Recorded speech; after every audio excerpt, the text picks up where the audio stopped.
السلام علیکم ورحمت الله وبرکاتو. زه یم ستاسو ورور رتاق خاورین د خاورین وایس یوټیوب چینل سره ستاسو په درانه خدمت کې حاضر یم. ملګرو، په نننۍ ویډیو کې به موږ تاسو درښیو چې څرنګه تاسو په خپل موبایل کې لوګو جوړولی سئ. یعنې که ستاسو یوټیوب چینل وي یا ستاسو د فیسبوک پیج وي یا تاسو د خپل آی ډي دپاره یو لوګو تصویر جوړوئ، یو لوګو جوړوئ د خپل نامه ده، نو دا به تاسو څرنګه جوړوئ. نو ملګرو، د ویډیو تر شروع کېدو له مخکې که چېرې تاسو تر اوسه پورې زموږ چینل خاورین وایس نه وي سبسکرایب کړی، نو مهرباني وکړئ زموږ چینل خاورین وایس سبسکرایب کړئ او د سبسکرایب د څنګه د غنټۍ نښان باندې هم کلیک وکړئ، پر آل باندې کلیک وکړئ، ځکه چې زموږ نورې هم خوندورې ویډیو تر تاسو پورې زر تر زره رارسي. او ویډیو له ملګرو سره هم شیر کړئ، ځکه چې هغه هم له دې څخه فایده واخلي. نو راځئ د ویډیو پر طرف چې ویې ګورو.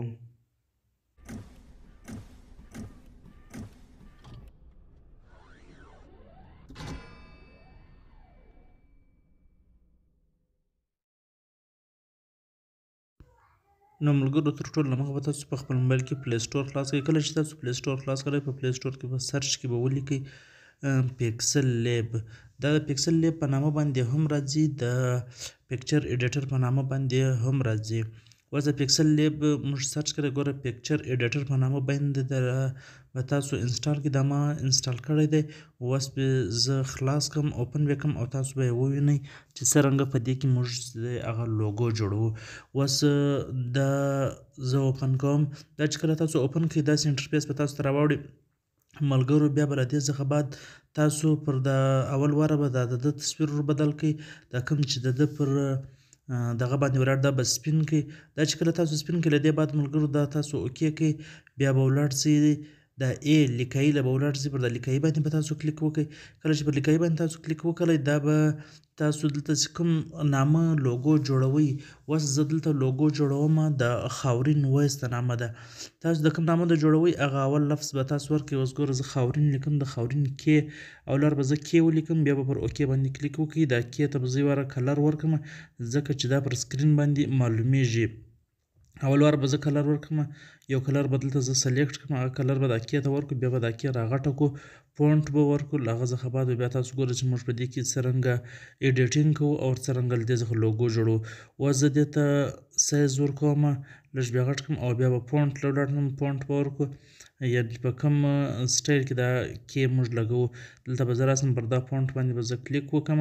له دې څخه بعد ملګرو موږ بیرته ولاړ سو پر بیک باندې، او دا به زه لږ راغټ کړم. دا چې تاسو داسې راغټ کړئ، له دې څخه بعد ملګرو دا کې سوله، دا اوکې سوله. اوس له دې څخه بعد زه بیا بله لیکایي کوم، وي به ورسره ولیکم، ځکه چې خاورین وایس. ملګرو، اوس زه پر د پلس نشان باندې کلیک کوم. له دې بعد به نیو ټکسټ ما راواخیستی. اوس به زه وي ولیکم. وي چې کله ما ولیکله، بیا به له هغه بعد هغه کې هم داسې ایډیټینګ وکړو، هغه به هم داسې غټ کړو، سایز به ورکړو، رنګ به ورکړو، لکه څنګه چې موږ کې ته ورکړی. اوس ما وي ولیکله. دا ګوره اول به زه دې ته سایز ورکړم، لږ به یې غټ کړم. بیا به له هغه بعد فونټ ورکړو او بیا به له هغه بعد چې کوم دی هغه کلر به ورکړو. اوس دا دې د وي به غټه کړو، اوکې به کړو، د ټیک نشان باندې به کلیک وکړو. له دې څخه بعد ملګرو تاسو ګورئ چې اوس موږ دې ته فونټ ورکړو او بیا به کلر ورکړو. کلر چې کله تاسو ورکړل، له هغه څخه بعد بیا تاسو لوګو جوړولی سئ، نو هغه به هم تاسو وینئ. اوس زه دلته دې ته فونټ ورکوم، دغه فونټ به ورکړو. له دې څخه بعد به ملګرو یواره د دې سایز برابر کړو او بیا چې کوم دی دې ته به کلر ورکړو. دا د ملګرو دا اوس موږ د دې سایز برابرو. دا سایز یې برابر سولی. اوس چې کله دا سایز برابر سولی، تاسو د دې سایز ور برابر کړی، بیا به دا اوکې کړئ. نو اوس به موږ دې ته کلر ورکړو. دا کلر دی، دا کې ډېر مختلف کلران شته، چې کوم کلر ستاسو خوښ وي هغه کلر تاسو ورکولی سئ. نو کلر چې مو کله ورکړی، اوس به دغه دوه چې کوم دي دا به تاله کړو، ځکه چې دا بیا له ځایه څخه نه ښوري، پر دغه ځای باندې به ولاړ وي او موږ به پر دې باندې نور ایډیټینګ کوو. کله چې دا تاسې تاله کړی، له دې څخه بعد اوس موږ راځو پر دا شیپ باندې کلیک کوو. شیپ راخلو، دلته به مختلف شیپونه موږ راواخلو، څو قسمه راخلو او دلته پر دا باندې به موږ لیکرې کاږو. په دا لیکرو باندې چې دی موږ لوګو جوړو په دا شیپ باندې. اوس دا شیپ پر دا ځای باندې زه برابروم. له دې څخه بعد بیا بل شیپ راواخلو د دې څنګ ته بېږدو. دارنګه په شیپ باندې چې کوم د سپین کلر شیپ په تاسې راخلي ځکه چې موږ د دې بیکګراونډ چې کوم دی هغه موږ سپین لګولی دی چې معلوم نه سي دا شیپ له دې سره. اوس دا شیپ زه پر دا ځای باندې برابروم.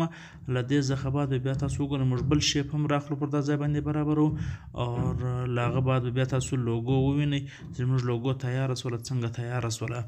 نو دا یو شیپ ما راواخیست. اوس دویم شیپ زه راخلم. دویم شیپ چې کله تاسو راواخیستل هغه به هم دغه رنګه کشنی کړئ لکه څنګه چې اول شیپ موږ کشنی کړی و لګولی مو دغه رنګه به یې کشنی کړئ د دې څنګ ته. هغه ستاسو مرضي ده یو شیپ لګوئ دوه شیپه لګوئ چې څونه قدر تاسو ته خوند درکوي څونه قدر تاسو لوګو خوندوره کولی سئ خوند په کولی سئ هغومره قدر تاسو لوګو چې ده هغه ښایسته کوي خوند په وکړئ. دارنګه زه صرف دلته یو دوه شیپه لګوم په دې وجه باندې چې ستاسو صرف په سمجھ کې دا خبره راسي چې هر څو شیپه تاسو دلته لګولی سئ. نو اوس دا دویم شیپ دا ما ورسره ولګولی. له دې څخه بعد به ملګرو موږ راځو تر دې لاندې به موږ بیا لیکایي کوو یو څه به ورسره لیکو. دا دوه شیپه سو. اوس ملګرو دغه به هم زه تاله کړم دا دوه شیپه ځکه چې دا بیا هم له ځایه څخه شوري. اوس دا دریم شیپ ما راواخیستی ملګرو دې ته به زه کلر ورکړم. نو شیپونه دا د مختلف قسمونه شته هر شیپ چې تاسو لګول غواړئ هغه تاسو لګولی سئ. اوس دا ته زه کلر ورکوم دا شیپ ته ګوره زه برابر کړم یې واره دې ته یو کلر ورکړم. مختلف کلران دي هر کلر چې ستاسو پر طبیعت جوړ وي هغه کلر تاسو دې ته ورکولی سئ. دا به له دې ځایه سره داسې برابر کړې او له دې بعد بیا په مخه ګورو.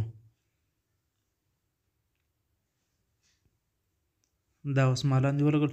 اوس پر دې باندې موږ لیکایي کوو. بېرته ای ته ولاړو هلته به لیکایي راواخلو نوې لیکایي به وکړو او لیکایي کې اوس زه لیکم تاسې که یوټوب چینل دپاره جوړوئ یوټوب ورسره لیکلی سئ که د فیسبوک دپاره جوړوئ که د بل هر شي دپاره چې جوړوئ هغه نوم تاسې ورسره لیکلی سئ. خو زه دلته د یوټوب د چینل لوګو چې هغه ما جوړولی اوس یوټوب چینل ما ورسره ولیکلی. یوټوب چینل چې ما ورسره ولیکلی دا زه پر دا ځای لګوم خو یو واره زه دې ته د کارنر برابروم. دا کارنر به تاسو څرنګه ور برابروئ. اوس راځو یو واره بیا شیپ راخلو. بیا هم هغه سپین کلر کې شیپ راواخیستلی راځو د دې کارنر باندې لګوو ځکه چې د دې کارنر لږ نور هم خوندور سي نور هم د لوګو چې کوم ترتیب دی هغه نور هم په برابر سي او لوګو نور هم خوندوره سي. اوس دا یو شیپ دلته موږ لګوو او یو شیپ له دا بلې خوا موږ بل شیپ راواخلو هغه به له دا بلې خوا ولګوو. نو له دواړو سایډو څخه موږ یو یو شیپ لګوو ځکه چې دا لوګو ډېره په خوندوره سي. نو دا اوس ګورئ یو شیپ موږ یو سایډ ته ولګولی اوس دا بل سایډ ته هم شیپ لګوو او بیا به د هغه بعد دا لیکایي راوړو دلته بیا پر لګوو. دا ملګرو اوس دا بل شیپ هم موږ پر دا ځای باندې ولګولی. اوس به یې واره دا موږ ګرده لاک کړو دا شیپونه ځکه چې اوس لیکایي دلته موږ راوړو دا شیپ له ځایه څخه بیا شوري. اوس دا ګوره ګرد د لیکایانې او شیپونه چې هغه موږ لاک کړي سي ویل دا یوې لیکایي څخه دا لیکایي موږ دلته راوړو. اوس پر دې ځای باندې موږ لګوو یوټوب چینل چې موږ لیکلی دی دا به زه په سایز کې لږ کوچنی کړم ځکه چې دا ته دا شیپ غټ دی. اوس راځو موږ د دې سایز ته راځو سایز دا به زه کوچنی کړم پر هغه باندې بیا برابر کړم او له دې څخه بعد بیا ورته پر اوکې باندې کلیک وکړې. اوس داسې پر دا لیکایي برابر سو. دې ته به زه کلر ورکړم بلیک کلر به ورکړم بلیک کلر ځکه له دې سره یو څه معلومیږي نور نه معلومیږي. دا بلیک کلر معلوم سولی پر دې باندې او اوس زه یو شیپ لا راخلم له لاندې خوا ورته ږدم ځکه چې دا نور زیات ځای چې دی هغه وډر سي. نو دا زموږ لوګو چې ده هغه تیاره سوله. کله چې داسې لوګو تاسې تیارې کړله نو بیا به پر دا درې ډاټه باندې کلیک وکړئ. بالا په کونج کې درې ډاټه دي پر دا درې ډاټه باندې به تاسو کلیک وکړئ او دلته به لیکلي وي ایکسپورټ ایمیج پر دې باندې به کلیک وکړئ. سیو ټو ګیلري باندې به کلیک وکړئ. دا به ستاسو په ګیلري کې محفوظه سي. نو که مې ویډیو خوښه شوې ویډیو لایک کړئ او له ملګرو سره هم شیر کړئ ځکه چې هغه هم فایده ځینې واخلي او چینل در سره سبسکرایب کړئ او د سبسکرایب له څنګه د ګنټې نشان باندې هم کلیک وکړئ پر آل باندې کلیک وکړئ ځکه چې نور هم خوندورې ویډیو تر تاسو پورې زر تر زر را رسي. نور مې پر خدای سپارم د الله په امان.